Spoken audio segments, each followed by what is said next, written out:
essentially a dream.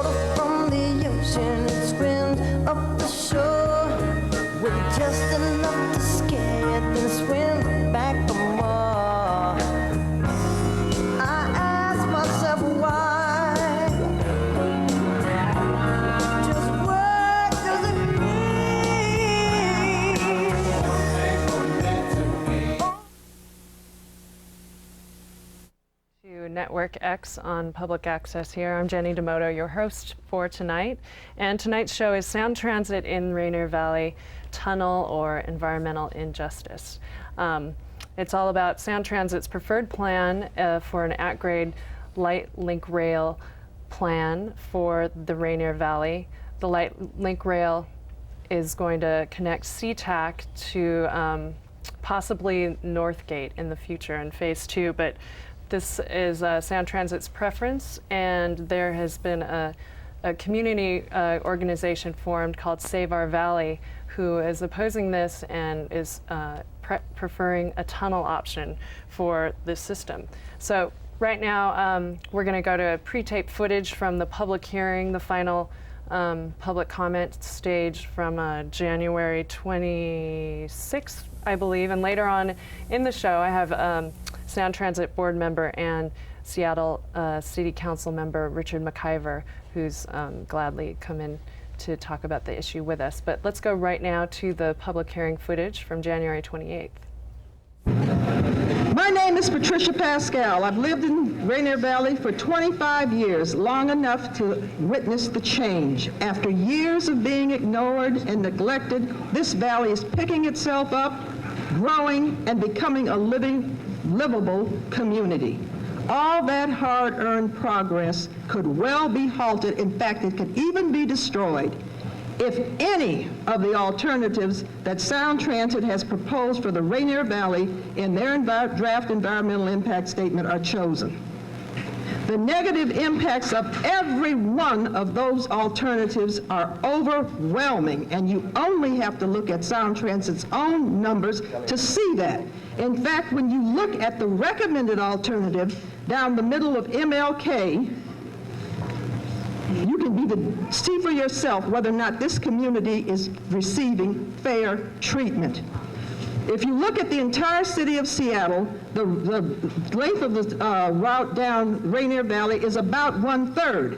But yet, we are going to have to live with 85% of the businesses' loss or impact, 100% of the single-family homes lost or impacted, 80% of the multifamily units lost or impacted, 67% of the public or institutional lost and impacted, 91% of the cross streets impacted, and 100% of the unmitigated, that means you can't do anything about them, noise and vibration impacts.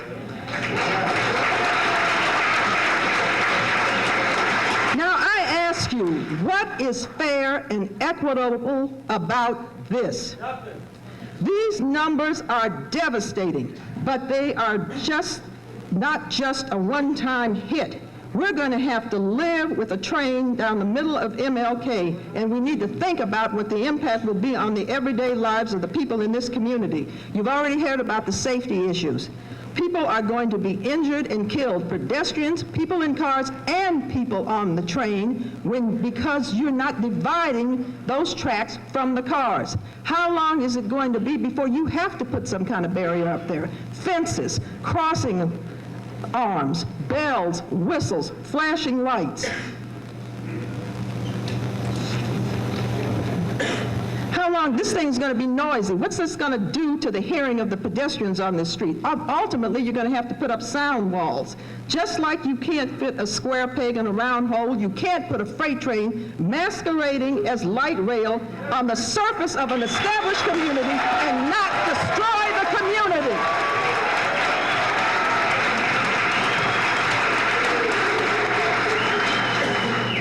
We should have learned something by the federal highway system in this country and how it destroyed poor and minority communities, and they're still paying for it. Let's do it right. Let's do it once. Obey the federal law and be fair. Save money in the long run. Put it in a tunnel. My name is Hui La, and my comment is on behalf of the Vietnamese business owners and residents along MLK and in the Rainier Valley. Our question is, how can the recommended route ensure the preservation of our businesses and homes along MLK and allow us to continue revitalizing Southeast Seattle?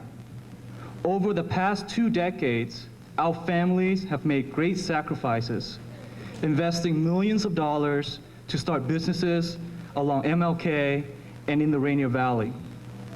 Our families have moved to the valley. In this historically disadvantaged area, we have flourished. Only now can we confidently say that we are creating a true commercial, social, and residential center for Vietnamese people in Seattle and the greater Puget Sound. We envision this center to rival the prosperous Vietnamese communities in Los Angeles and the Silicon Valley. This economic explosion will create opportunity for the entire Rainier Valley, as well as growth and tax revenue for the region as a whole, but only if given a chance. The proposed at-grade alignment will simply destroy our way of life in the Rainier Valley. It will create a nearly irreversible downward spiral for the Vietnamese population here. More than half of all Vietnamese businesses in Seattle are located along MLK and in the valley. Vietnamese from Everett to Olympia and beyond come here to pray at our temples, shop at our plentiful stores, and eat at our bustling restaurants. Many elderly Vietnamese and immigrants, new immigrants, rely on this proximity for all of their daily needs. This massive success story has made old businesses prosper and attracts new businesses daily. It is creating real economic development in Southeast Seattle. The at-grade route directly and indirectly will displace most of these businesses over time. The division of MLK from east to west and the additional congestion, noise caused by these 2 trains will likely cause an exodus of Vietnamese business owners and residents out of the valley, taking with them their economic strength and social cohesion. Almost overnight, it will also prevent new investment in the valley. We are disappointed and angry at the disparate impacts inflicted upon the Vietnamese people and other minority and low-income populations of the valley. Sound Transit Preferred Route allocates an inequitably low cost per mile, $45 million, while allocating $187 million per mile in wealthier non-minority areas of the city. At the same time, adverse impacts from business and residential displacement diminish neighborhood cohesion, noise, and traffic are greatest in Southeast Seattle. All this in an area where minority and low-income residents, including most Vietnamese families, predominate. Such a tunnel, yet according to Sound Transit itself, a tunnel in the valley will cost $300 million less than what the Capitol Hill tunnel will cost. Such a tunnel will eliminate most, if not all, of these adverse impacts, thus allowing our local economy to continue its rapid growth. Boring this tunnel is just and right for the future. Only an underground system can preserve what's above ground.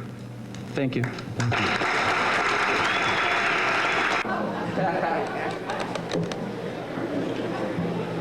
Tôi tên là Hằng Đặng. My name is Hang Dang. Tôi đại diện cho cộng đồng người Việt Nam có business. I am representing the Vietnamese community who has business Chạy dọc theo con đường mà quý vị định phá. along the road that you guys are planning to destroy.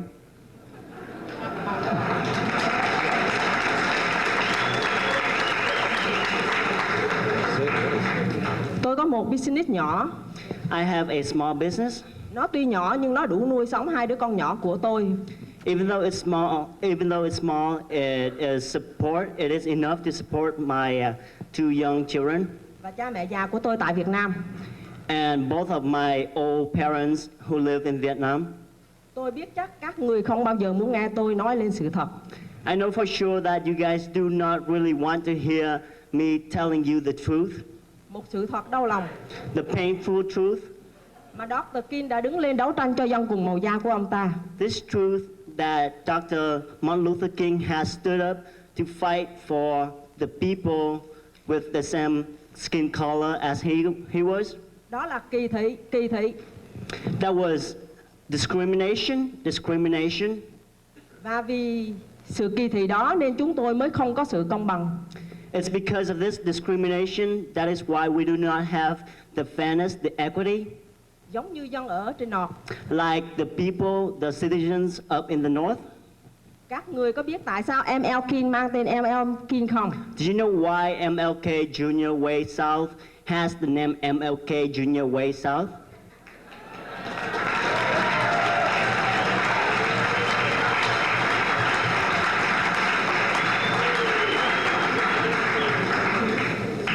Ngày nay các người phá hủy con đường ML King. Today, if you guys destroy this MLK road, các người có biết các người đang chà đạp lên biết bao nhiêu gia đình nghèo? do you know that you guys are stepping on a lot of many families who are poor Và khác màu da với các người không? and ethnic people who are with different skin colors than you are? Các người suy nghĩ kỹ đi. You guys really have to think deeply and clearly about this. Và có ngon nữa thì nhận rằng mình kỳ thị đi. And and if you have agreed upon this, then take upon yourself that you are discriminating us. Nếu không có sự công bằng, If we do not have equity and fairness, tôi sẽ đấu tranh tới cùng. I will fight until the end.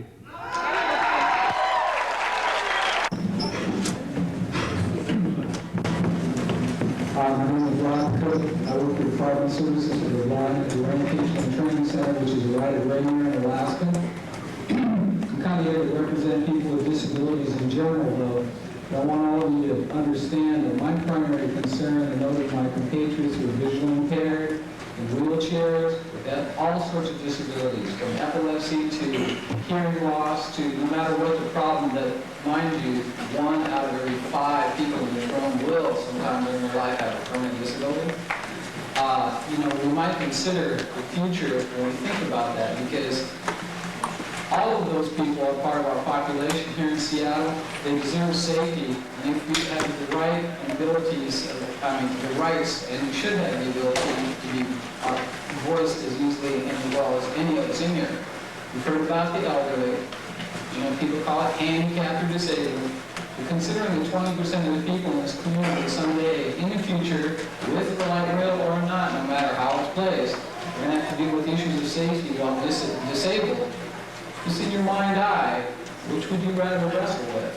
A finite, established route that you can learn, it's a little bit more confined in a tunnel, or, the insanity of trying to deal with a 360-foot-long snake going down your path with 85 decibels of noise, while you're using a cane or a wheelchair, trying to find the 14th one that they keep talking about that's the easy way to get across the street. I don't think there's a lot of time to figure it out.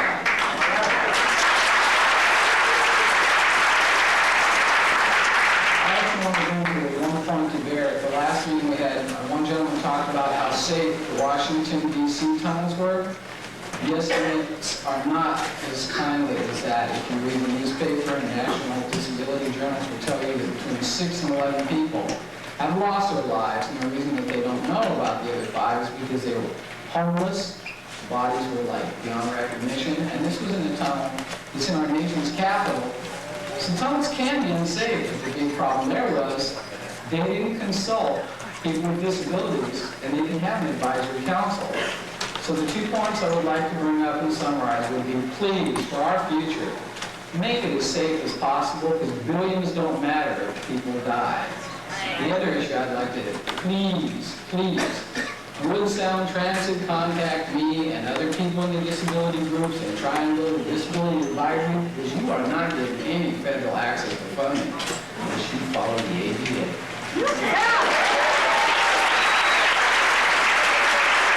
Seventh grade student at Washington Middle School. I now live in West Seattle, but my family has lived in Rainier Valley and is moving back to the Rainier Valley. My father also works in the Rainier Valley. I am 12 years old and being confined to a wheelchair. It is essential that I have a neighborhood which is accessible without barriers to jobs, schools, and community resources. If this goes forward, it will be completed when I am independent and must maneuver by and for myself. I recently took the SAT and I am confident that I did well. I am looking forward to go to college. In order to go to college, I must be able to get there. I will need public transportation, but not transportation that will cause barriers in my community. The decisions which the Sound Transit Board makes will have more impact on today's children like me than it will on the adults, because we're going to be around longer than they will.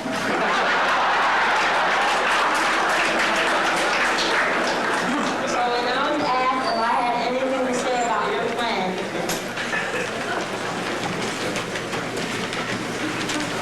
I thought I would take this opportunity to represent some of Rainier Valley's future generations. My number one concern is safety. You may have noticed that the Rainier Valley has a lot of kids. In fact, our schools here are overcrowded. And these kids come from many different cultures and speak over 90 different languages.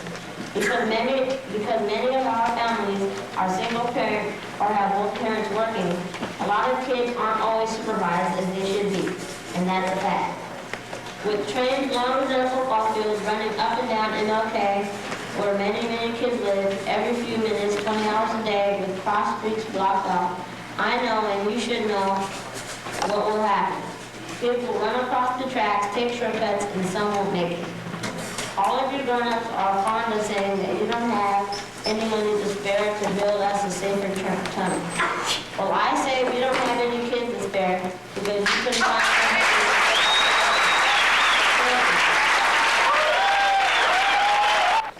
My name's Albert Kaufman. I live on Beacon Hill. Mr. Kaufman, this is not a time for a presentation. I'm speaking to you. Comment. I'm speaking to you. And but I also feel like it's important to speak to the people who are here. I'm making this presentation to you. I just don't agree with the way this is set up exactly.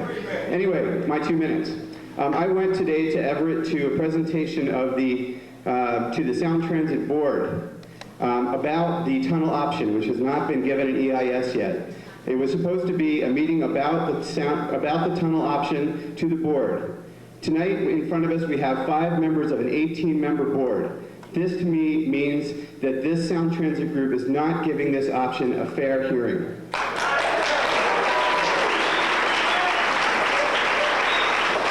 The rest of the presentation today, it was broken up into thirds. A third was about the tunnel, the new tunnel option with new financing numbers. A third was about how wonderful Sound Transit has done a great job of shaving off a few more feet on the at-grade proposal. And the final third was a presentation by consultants who've been hired by Sound Transit to basically take a poll of the people in the valley and what they think about Sound Transit. You know what they found out? 50% of the people who live down here have never heard of Sound Transit, have never heard of the RTA. Okay? So that's that. My final words are, these people up here are great, but they're not going to do it for you. You are going to do it for you. In the words of Dr. Bullard that we heard the other night from environmental justice point of view, it's going to take you getting out there. You're going to have to get the signs on your lawns. You're going to have to send all these great speeches you're making to the papers, and you're going to have to march with me, and you're going to have to write, and you're going to have to fight. It's not going to happen just because SOV has come up with these great signs. They need all the support they can get, but there's room for 10 more groups like SOV, and it starts with you. Someone told me recently, if you're not leading, you're waiting to be rescued. So lead on. Let's get this tunnel done. Mr. Kaufman, just a point of clarification for you, Mr. Kaufman. There are, in fact, only 3 Sound Transit Board members here today. The rest are visiting elected officials who wanted to hear what you had to say. My name is Frederica Merrill. I'm the chair of the North Beacon Hill Planning Association. These are the pieces of the draft environmental impact statement that I disagree with. On page 1-13, it says that the preferred alternative is consistent with the Seattle Comprehensive Plan, but it only talks about the transportation component of the Seattle Comprehensive Plan. I don't believe the preferred alternative is consistent with all components of the Seattle Comprehensive Plan, and certainly not the community and social services section. I'm also here to tell you that the preferred alternative is not consistent with either the Columbia City Neighborhood Plan or the North Beacon Hill Plan, both of which recommend a tunnel, and both of which are going forward for adoption of the Seattle Comprehensive Plan. The draft EIS does not contain a complete cultural resources assessment inventory. We heard from Dr. Bullard last week that this would be a really important piece to put in here, especially in an area where you have this great discussion about the disproportionate impact. I'd like to see a cultural resources inventory. The other piece I disagree with is the methodology that was used to ascertain the impacts on minority communities in the Rainier Valley. It states that probabilistic statistic modeling was used to ascertain these impacts. That is not allowable under census taking by the federal government. I don't think it should be used in this draft EIS. I'd like to see another study done with actual surveys and factual numbers on the disproportionate impacts on minority neighborhoods in the Rainier Valley.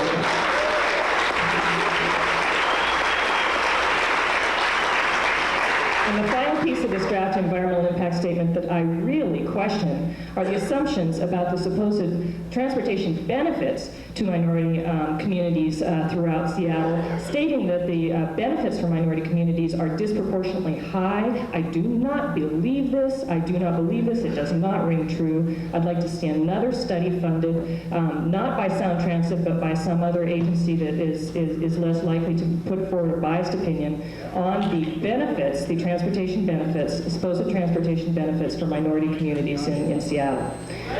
The last thing I want to say about this is that $200 million to $300 million to put this tunnel through is a lot of money. But what else does $200 or $300 million buy?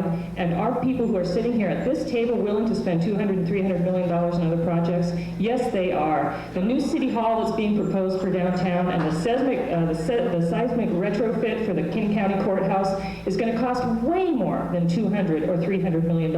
And every one of the people who are sitting at this table and their successors and the people that they work with are going to benefit from those expenditures, and it's all going to be going downtown. If you are willing to spend that kind of money on City Hall and the King County Courthouse, I want you to be spending it in this community. You're back live here on Network X, and that was excerpts from the public hearing for the public comment on the draft environmental impact statement for the Southeast Seattle segment of the Link Light Rail for Seattle, which was a good debate. And here now, live with me, I have a Sound Transit board member, Richard McIver, as well as Seattle City Council member. Thanks for being on the show, Richard. Well, thank you for asking me. So, right off the bat, we'll go gentle. It's pretty obvious from the public comment and the public hearing and the local media that this proposed segment for Southeast Seattle is getting that there's a lot of opposition, and there's the tunnel group, the Save Our Valley folks, as well as other individuals who would much rather see that segment of the Link Light Rail go underground as opposed to being a major presence and having quite a bit of impact in the Rainier Valley. And I'd like to know where your mind's at in those two options. I think my mind's very clear. But I think we also have to remember that there are people such as the Rainier Beach Planning Committee who planned for at-grade. There's the Rainier Martin Luther King at Holly Planning Group who planned for at-grade. There are several other planning groups of the community that in fact plan for and support at-grade. Obviously they're not able to stay as late and act as long as we can with the Save Our Valley organization, which is well financed. My mind, however, is very clear. I still believe that in 30 years we will wish we had put this segment underground in a tunnel. I understand now that it can't be done because A, it's not financially feasible, and B, because it would probably bankrupt the whole system. And I think we have some responsibility to deliver a system on time and on budget. But at the price of possibly taking out a community that is just now starting to really gel. And I know from firsthand experience, going down Martin Luther King Way Jr. towards Graham and south of that, there's a real neat Vietnamese Southeast Asian community that's sprung up out of nowhere, in my mind, that has received very little funding. It's a group of people who have, worked really hard in order to make an American life here, and I'm concerned that those people aren't being accounted for, as well as Save Our Valley. I think gets slapped in the face a lot in the press as being well funded, but I see them as just a group of very diverse people that are really concerned about what's going on in their neighborhood. So I think you're very correct. I think, however, that what we need to do and can do is take a look at what we've got. In existence, we have a 90-foot right-of-way that exists, something that was cut through in the 50s that divided that community as the R.H. Thompson Expressway, which was really oriented to bring people from south of Rainier Valley up into the University District by going over or under the Ship Canal. And you can see a lot of the overpasses that go to nowhere there that were stopped after they cut up the central area and Rainier Valley and Madison Valley, because the people living north of the canal didn't want it to disturb their neighborhoods. It was designed to get them from south of the central area through to the north end as fast as they possibly could, so they didn't have to really be bothered with looking at Rainier Valley or the central area. So I think what we have with that right-of-way now is an opportunity, if we look at it, to rejoin those two communities. I think we need to have some discussion about having the light rail going down the center of that and maybe having one traffic lane going each way and creating an actual commercial boulevard that would be good for business, that would sustain business, that would allow some parking. I think we know from the study of the tunnel that over 50% of the traffic that uses Martin Luther King Boulevard is traffic that is through traffic and gets on before Rainier Valley and gets on after Rainier Valley, including quite a few 18-wheelers who come through off the freeway at Martin Luther King and jump onto I-90 because they want to get around basically the backups at the brewery and at Alaska Spokane Street. So I think that there are things we can do and take a positive perspective. I think that clearly the impacts that are being suffered in Southeast Seattle, if you take a look at numbers, the impacts in Southeast Seattle are greater than the total of the impacts in the rest of the city of Seattle. I think that's the main concern, and it's very simple. That comparison. Everywhere else is just about a tunnel. I don't think you've even talked to those people that are at Lander Street, where we come down the E3 busway and turn east on Lander Street. And in the whole manufacturing industrial business, those businessmen who need the use of that right-of-way on Lander Street to move their 18-wheelers around and get them in and out are going to be harmed. But I think through some design issues, we can, in fact, create something that's beneficial, and it will work for a while. Another concern, though, just stepping back before we get to the actual design of the system, is the actual impacts and the comparison to the northern routes, which are tunneled, and which I'm sure we'll have to go through a lot of construction problems, and those neighborhoods will be impacted from that. But we're talking about, I think I definitely read something about over 100 businesses being misplaced or impacted. It was in excess of 100 businesses. However, if we do use the proposal that drops it down to a 93-foot right-of-way, that cuts those impacts in half. So there will be less business. If, in fact, we're able to stage the way we develop this, very similar to how we stage the development of the Pike Place Market, we can save many of those relocations by creating, let's just say we do 5-block increments, and we can prepare areas for relocation by moving stuff for about a block and reestablishing it back there. I'm hoping and pushing that we'll go beyond federal relocation standards, which are fairly generous. I think with the proper management, with the proper design, and with the proper staging, I think we can enhance business in that area without causing them a significant amount of trouble. clearly there's going to be a loss of business. It's going to be a loss because construction is going to be about 2 years. How can you facilitate that then? Will there be, beyond the Sound Transit outreach, will there be actual community guidance involved to try and direct it in a way and to keep the tempers down, where there's people who, you know, have came to this country over 20 years ago with nothing and have finally have something in a community at that, a very strong community that where we found out at the public hearings, a lot of people in the Southeast Asian community in Washington actually flock to that area to you know, to worship. I don't think you have to be an immigrant. Shop and, I don't think you have to be an immigrant, that if somebody comes up and takes your house or takes your business, that you're not going to get emotional. I think clearly any business or any household that is taken, you know, is going to be a very emotional issue for the person who owns that household, who has it, or even the tenant who lives in it. So I think we need to be extra cautious. I think we need to be extra prepared, and I think we ought to give due consideration, because we do have such issues, you know, I think as environmental justice, such issues as social equity. You know, I think we need to be very careful at how we try to retain those businesses, help those people, and if possible, try to help them find better circumstances in a similar location or location of their choice, whichever it is. Is that, in a way, you not knowing the circumstance, the actual outcome of the light rail going down Rainier? Like, do we know that outcome?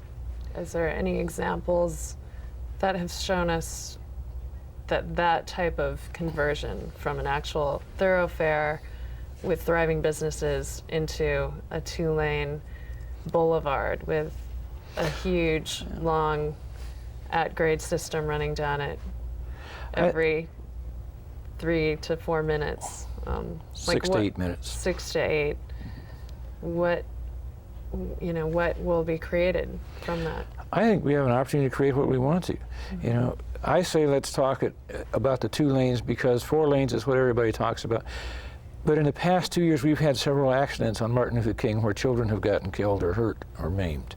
You know, the traffic averages 45 to 50 miles an hour coming down there. I think that if business needs to stimulate, we need to slow that traffic down, calm it down, create it more of a neighborhood commercial strip. You know, allow people the ability to get to and from the businesses, make it safer. With closing off some of the intersections that come onto Martin Luther King, maybe 2 or 3, so that you have a 3-block piece. You won't have streets going through there that kids can pop out into. With having the 14 or 15 more intersections opened to left turns and signalized for pedestrians, you won't have to go very far out of your way, but you'll have a safer boulevard. I think with parking, and it could be you have 1 lane each way, with the exception of rush hour where you might have 2 lanes and the other lane would be parking. You would be able to get to your businesses, get in and out of your businesses safer. There are a lot of driveways, access points on Martin Luther King. You know, the east-west traffic needs to be thought of there. By signalizing, I think we can make it safer. I think we can make it calmer, and I think we can make it a much nicer place either to walk, to ride your bicycle, or to drive. Well, worst case scenario, do you have this street that is very heavily used now, and the light rail system comes in at grade. It still cuts off some major east-west thoroughfares, basically creating an Aurora-style boulevard. Because these trains, this is my understanding, is their length as well as their frequency of running, it's not going to really allow a real staggered light system. And I foresee just cars not leaving that boulevard due to density, because that's also what the plan is going towards, is density and beefing up that whole region. And so what happens in that situation, and are the planners actually taking that into account, that it could just flop instead of this great boulevard creating this great speedway?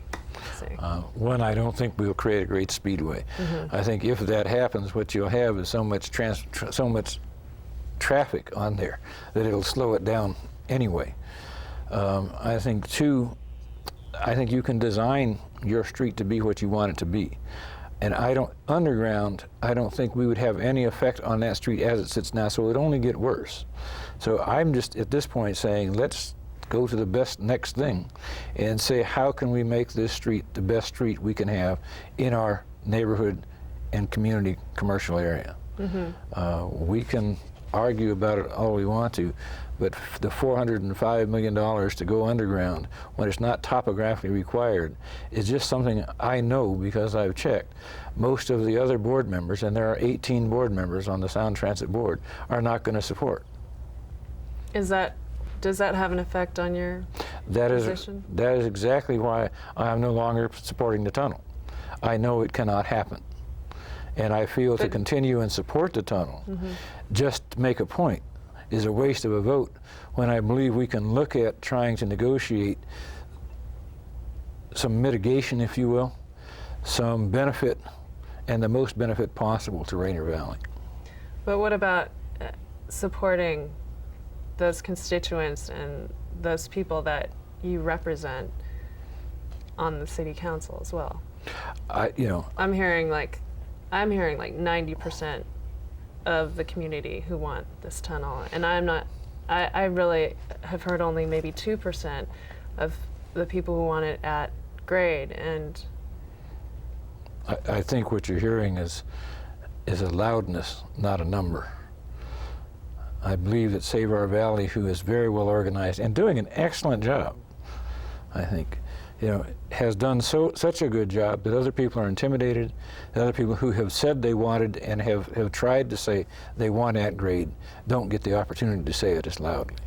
They're not as well saying organized. some very valid things. Oh, I agree. I think. I agree. So, well, you have your stance, but let's go on to this actual federal funding. And the draft environmental impact statement is now at Sound Transit Board table, and the City Council will come out on its preferences next week, I believe, Yes. as well as... Committee will review it Friday and make a recommendation to Council as a whole, which will be taken on Monday. The Sound Transit Board will then meet on Thursday, I believe, to make their recommendation for the draft environmental impact statement, local preferred right-of-way.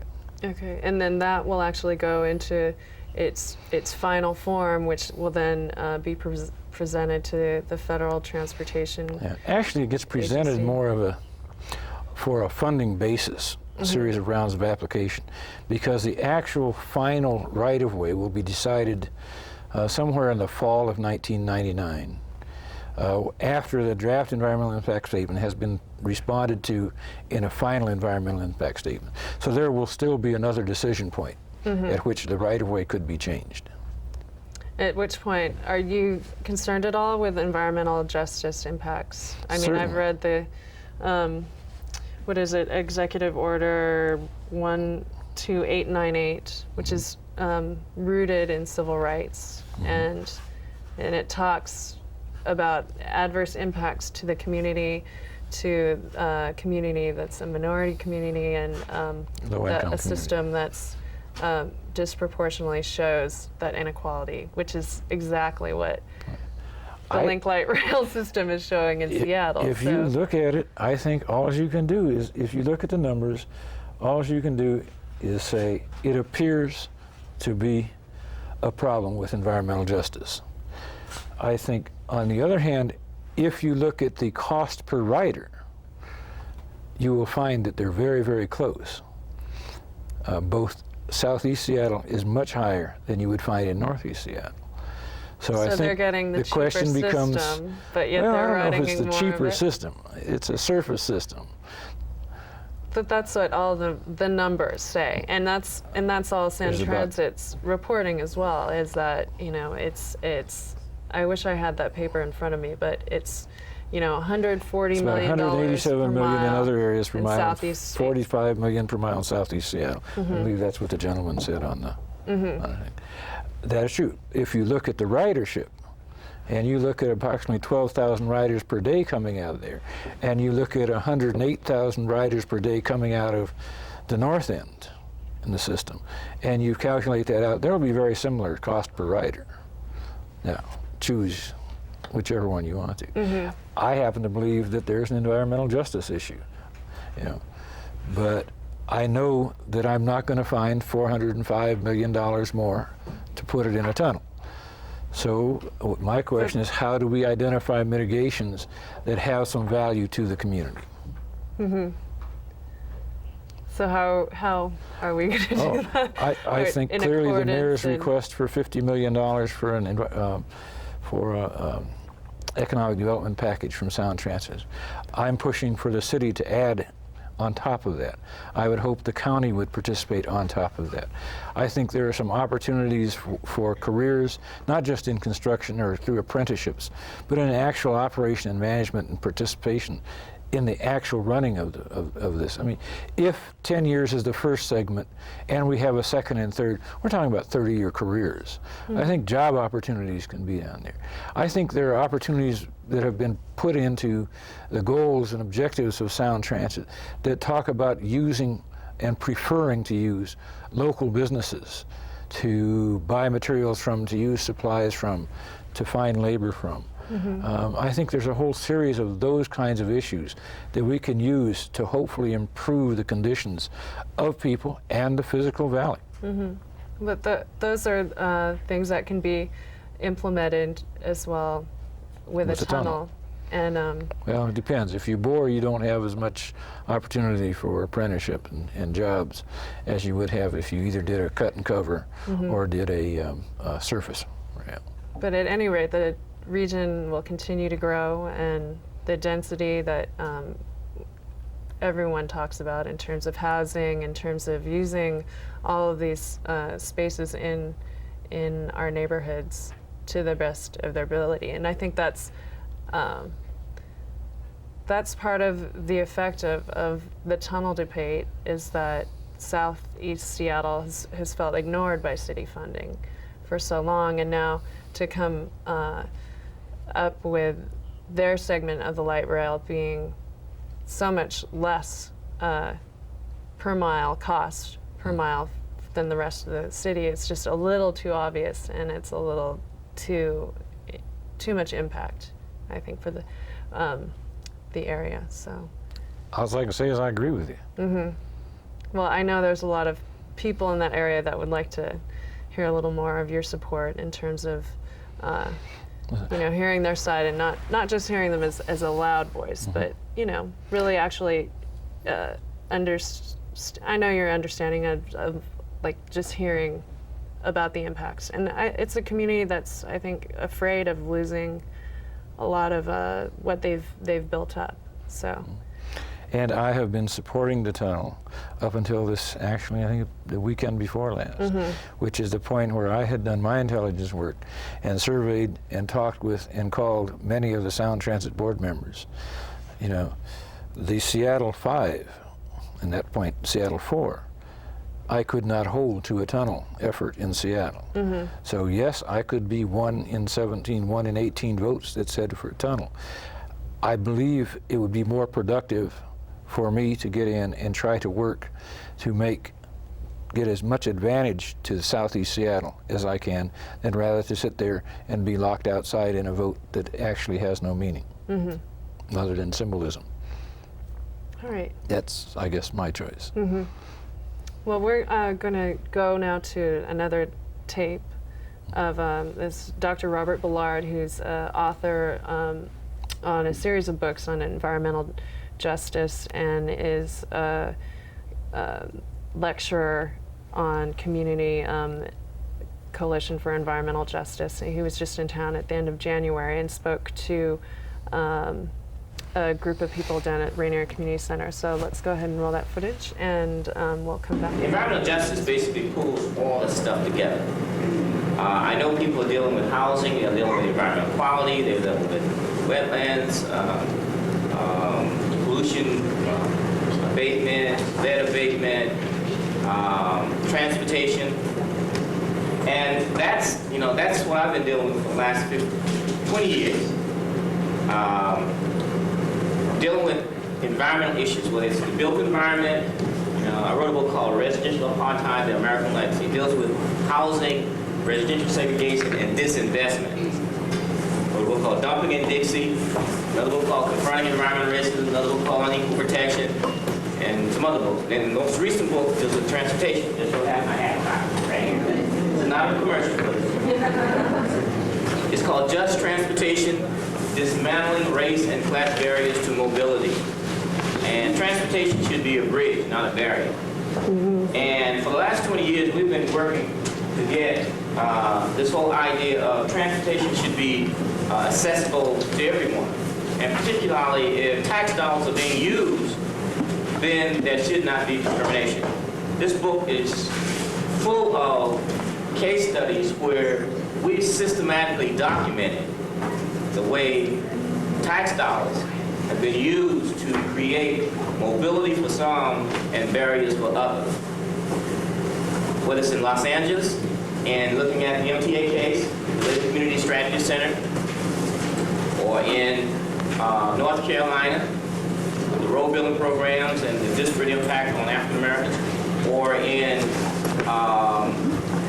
Washington, D.C. If you ever ridden the metro in Washington, D.C., you have to know that you got the red line, orange line, green line, yellow line, and the last line to be finished was the inner city green line, where Howard University is, the black folks live. Same tax dollars, federal dollars being used, but again, you have to understand what I'm talking about. Now, in Los Angeles, I'll give you an example where just hearing the presentation about how you can have one system that's created, but it's actually two systems, depending on how much money is spent in one area, how much mitigation and how much concern about the quality of life. The Long Beach Extension Freeway was being proposed in LA, and it was supposed to go through El Sereno, South Pasadena, and Pasadena. El Sereno basically is mostly that Latino, above grade. When it goes into South Pasadena, it goes underground. Doesn't come back up until it goes through Pasadena and it comes back up ground. One freeway now, using federal dollars. And again, that case study is in here. The MTA case is in here, now it's MTA. Now, it just so happened that the person that's filed some of the most potent civil rights lawsuits on Title VI and transportation was Bill Land Lee, who was a lawyer at the NAACP in Los Angeles. As a matter of fact, he wrote the last chapter in this book as to how to do an administrative complaint. That's not a hint.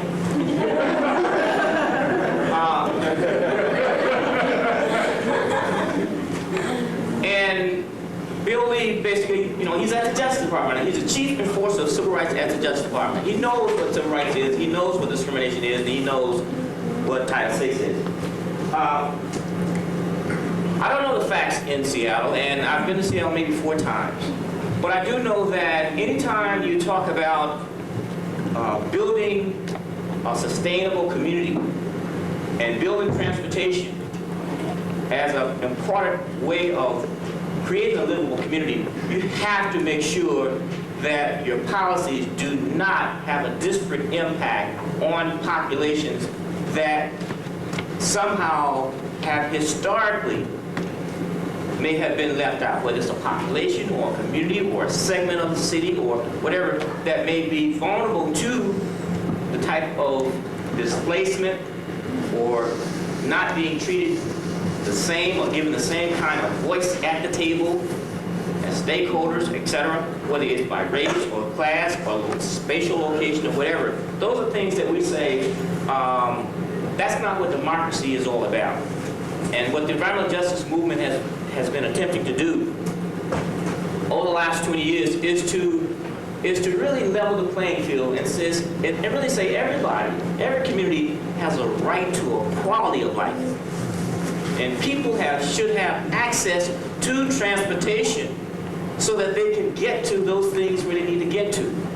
Clean, efficient, affordable transportation. It's better, you know, it's good for communities and it's also good for the environment. We got too many cars. I gave a speech like this in Detroit. And they listened, but we have too many cars. Air quality problem. You know, I live in Atlanta. I moved from LA 4 years ago. You know, the capital of smog. And to Atlanta, it's becoming the new capital in terms of sprawl, in terms of air pollution, in terms of automobiles, in terms of just, and the mass transit system is basically two-tiered. It's segregated.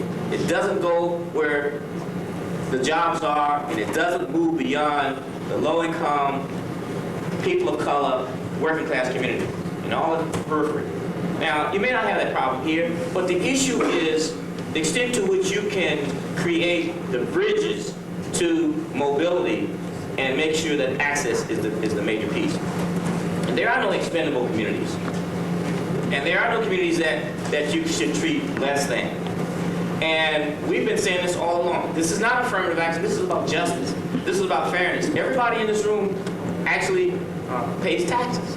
And if tax dollars are being used to create and subsidize disparities, that is not just, that is not fair, and there are some of us who think it's illegal.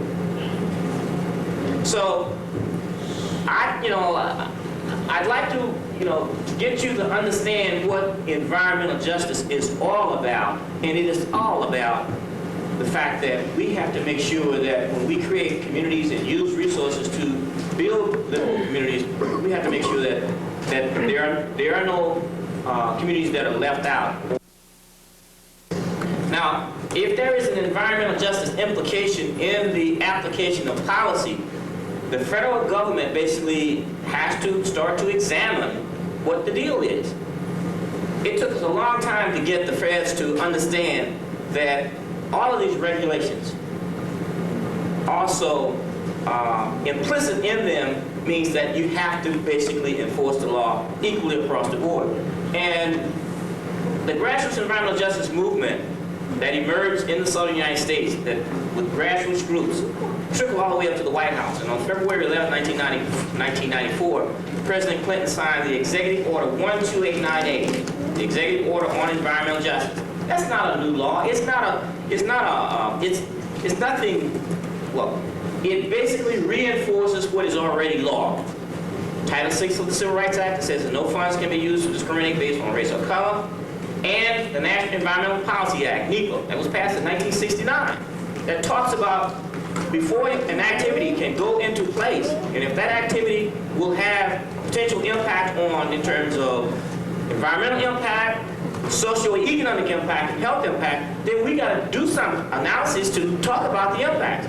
And not talk about, ex post facto, after the fact. Well, we're gonna fix it after we do it. We gotta spend the money first, because if we don't spend the money, we're gonna lose it. So you have to understand how transportation folks work. And we got some good people in the MTAs and the MPOs and the planning organization in the city, but there's a big driving force in and a culture within these agencies is spend the money. And in some cases, a common sense approach is not being used. Spending the money may not necessarily should be the driver. You also need to get the community's input, all of the stakeholders, all of the communities that are impacted by decisions, as opposed to waiting till after the fact and say, oops, we didn't mean to do that to you. We didn't do it intentionally. But if you were run over by a truck, whether the truck driver was intentionally run you over or it was an accident, you can be just as dead.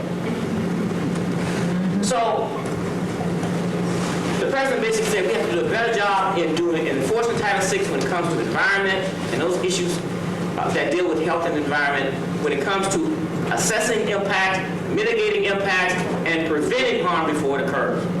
And that's what the executive order basically does. It's not new. And the U.S. Department of Transportation developed a parallel order. It's the DOT order that was signed. And also FHWA has an order that was signed. So there is an order at DOT that mandates agencies and subsidiaries and subgroups that take federal funds including states and MPOs, that you need to do the right thing, and you got to deal with these impacts. And the fact is, it's a new day. You can't just say, well, there are no impacts. We look and say, well, there are no impacts. Now, we got cases in this book, and it'll say, we cold busted some folk. That was a case of, anybody from Kansas, Atlanta, Georgia? There was a Kansas DOT, was talking about building a road. That was Dr. Robert Ballard out of Atlanta, Georgia, who was just in town to talk about environmental justice in communities of color, really, throughout the nation. And we're back here live in the studio. I have Seattle Council member Richard McIver, as well as Sound Transit board member. That's where we're at, really, is we have this transportation system that seems to have a disproportionate amount of negative influence and cost. Yet it's a community resource to be used by, all citizens, and I think it'll be up to the staff to respond to any issues of environmental justice, along with the sub-area equity in the financing of it. And so you're in the position, you see the numbers, and you have, you've done your research, you see the impact that it will have, a light rail system at street level for the Rainier Valley, as opposed to a tunnel, which is being pursued for the rest of the city. And the only answer I can give you is topographically. It is not required in Southeast Seattle. The tunnel segment goes through Beacon Hill, which was not a tunnel segment that was originally there in the vote. A subterranean station below Beacon Hill, and then an at-grade right-of-way. So tell me your main focus, now that this is your stance, and we were just talking about economic development, and really... I think my main focus will be to try to see that Southeast Seattle gets as much advantage out of the expenses from Sound Transit as is possible. That can include jobs. It should include economic development funds for that. Make sure that I would like to see us go further than the federal relocation standards start for people we have to help and move because we're taking their properties. And then in the development around, I think the stations, I would like to make sure that the community participates in the benefits from that development. Great, well, we're wrapping it up, and thank you so much for coming on the show. That's it.